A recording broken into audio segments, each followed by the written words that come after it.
আসসালামু আলাইকুম বন্ধুরা, আপনারা কেমন আছেন? আজকে স্যুপ খেতে ইচ্ছে করতেছে, থাই স্যুপ বানাবো। তাই আপুকে বললাম থাই স্যুপ বানাতে। থাই স্যুপ বানানোর জন্য আপু নিয়ে নিল চিংড়ি মাছ, চিকেন, একটা ডিমের কুসুম, কাঁচা মরিচ, আদা বাটা, রসুন বাটা,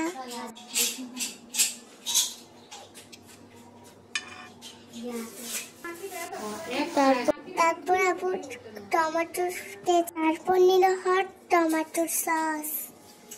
এবার এখান থেকে টমেটো সস দিয়ে দিল।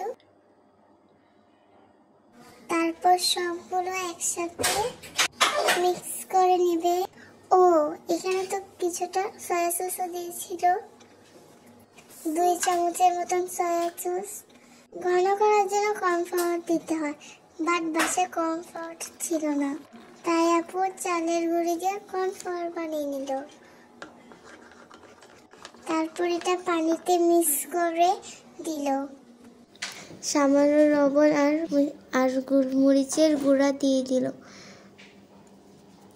তারপর মিক্স করা কর্নফ্লাওয়ারও দিয়ে দিল। এরপর সব উপকরণ একসাথে মিক্স করে নিল। আর আমি দাঁড়ায় দাঁড়ায় দেখছিলাম। সব একসাথে মিক্স করা হলে এখানে পানি ঢেলে দিবে। এটাকে খুব ভালো করে মিক্স করে নিতে হবে।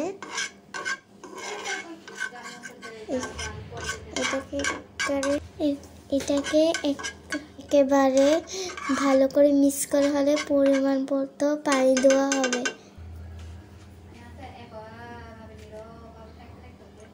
এখন আমরা এটার ভিতরে পানি দেব।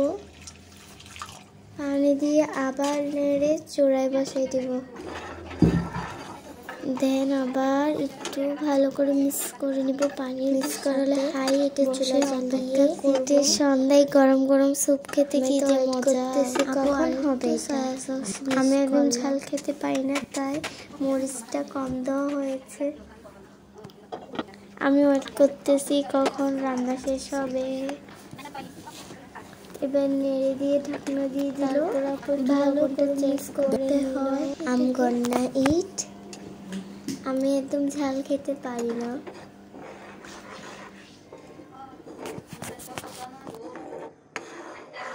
কখন যে স্যুপ রান্না শেষ হবে, আমি কখন যে খাবো। নেক্সট আপুকে বলবো মোমো দিয়ে স্যুপ বানাইতে। এই তো চোখ হয়ে গেছে, এখন খাওয়ার পালা। চিংড়ি মাছ তো আমার অনেক পছন্দ, খেতে অনেক মজা হবে। চিংড়ি মাছ আমার খেতে খুব ভালো লাগে, মজা।